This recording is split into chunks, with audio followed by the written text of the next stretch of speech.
this is loud. My name is Sebastian. I am a PhD student in material science here at Yale. I'm the youngest trustee member of Franklin Marshall College in Pennsylvania, and I am the founder of Atomlux, which I'm excited to talk with you about this afternoon. Room temperature quantum technology, sensing, network communication, and compute are the holy grails. Everyone want that, and one of the fundamental material to get it there is hexagonal boron nitride, HBN. Thousands of papers prove it works, yet no one can manufacture it good enough for the quantum industry to use it. We can do that. We are the only company in the world that can grow this crystal. Atomlux, we grow crystal room temperature quantum runs on. So here's the puzzle that defines the problem. Over the past decade, thousands of papers prove how HBN works superior than our other current technologies. Yet 10 years in, although we have lots of demo, there's zero product being shipped and zero company being built. Why? Because there's no supply at all. You are looking at the entire field waiting on specialty material that no one can ship. Atomlux can. We invented the technology to synthesize this crystal at scale and at quality. We have the inventor and the commercial practitioner optimize it towards the industrial need. Why are we doing it now? Because industries are racing. Quantum sensing-wise, Bosch and Element 6 formed their joint venture earlier this year. Quantum communication, you see globally accelerating deploration of quantum key distribution as national security infrastructure. Photonic compute, Senado just went public earlier this year, and PsiQuantum raised a $7 billion valuation last year. Those are billions of dollars betting on those aspects of future quantum technologies. HBN helps all of those perspectives. So, this is not my roadmap. We already have the product, we have the crystal. Atomlux now manufactures the world's largest single crystal HBN for quantum applications. We have 20 millimeter crystal in pilot synthesis and 4 inches on our roadmap. Atomlux also demonstrated the world's only isotope pure HBN for advanced quantum sensing applications.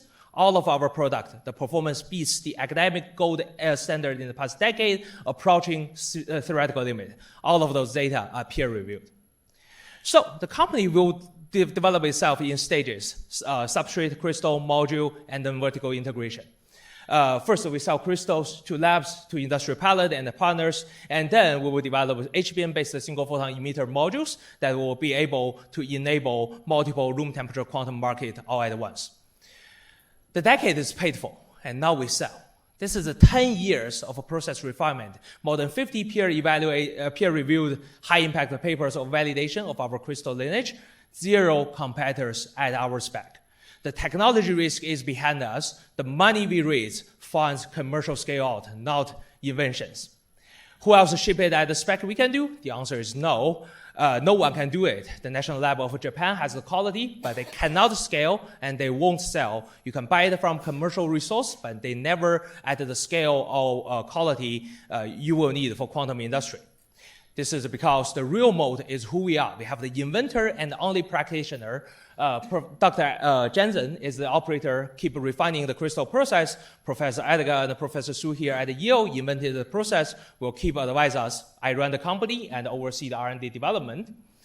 So, demand has been built in the past decade. Supply is ours. Now we ship the crystal. We are raising our seed for only one motion, bring the crystal from lab to industry. I would like to share more details with you individually, but I invite you to join me in building the supply chain of room temperature quantum technologies. Thank you so much. I will take questions.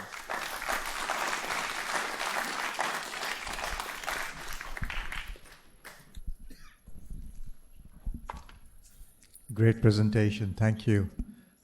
Can you tell me how transferable is your process, right? The way it's looking, it seems like very few people can do it, and that's okay. But if you want to scale, you need to be able to transfer this process across multiple people. So how transferable is your process?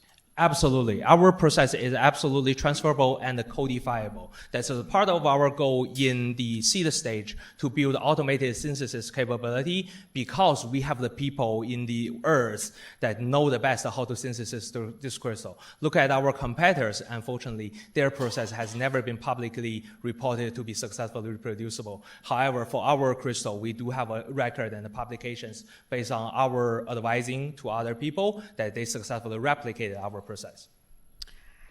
Okay. In terms of room temperature, there are modalities that are room temperature stable now, right? Like photonics, for example. So help me understand how this solution fits. Like, can you maybe redefine the problem statement and how this solution fits into it, given that there are some room temperature technologies and approaches out there now? What Absolutely. are they using? Absolutely. I will give you two examples. First of all, for quantum sensing, we know that the commodity used in the field is nanodiamond, and the NV center is very hard to create. It's always a few nanometer away from the surface. That loses the point of proximity and higher sensitivity of quantum sensing. For HBM, the detecting size sits on the surface, so you have the best sensitivity. It's easier to create. It's easier to place. For quantum computing, as you know, PsiQuantum, they have the room temperature technology. However, the challenge is their emission of a single photon is not deterministic. That basically means you don't know when and where it's going to come out. That creates a thing called a scaling tax, that their scaling is nonlinear.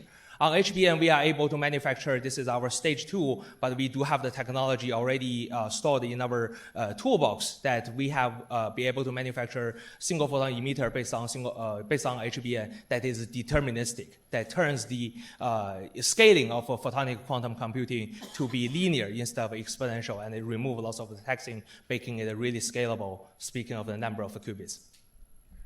Sebastian, great presentation. Obviously, we're very excited about the space, growing crystals.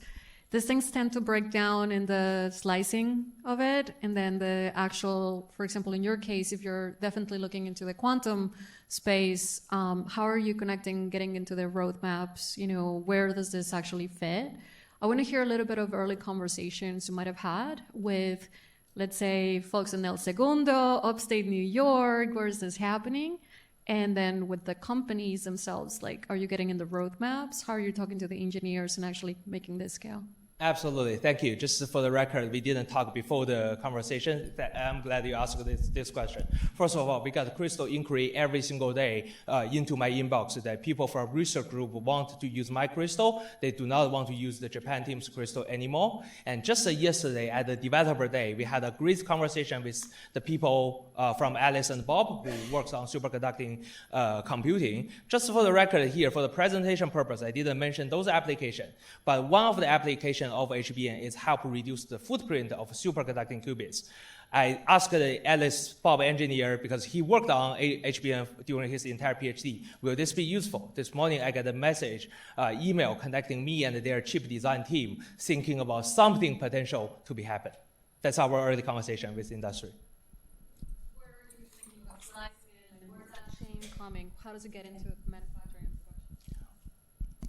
I will see in once we solve the supply bottleneck chain. This is a market that the entire progress was stalled because the supply is not there. Once the supply is there, I'm going to see that the market will be able to adapt it quite quickly, because those validations do not need a brand new reinvention by the company. What they need to do is read the paper and find the point that HBM can be used in their product, apply it, that's it. What method are you using that no one else is, and is that method protected?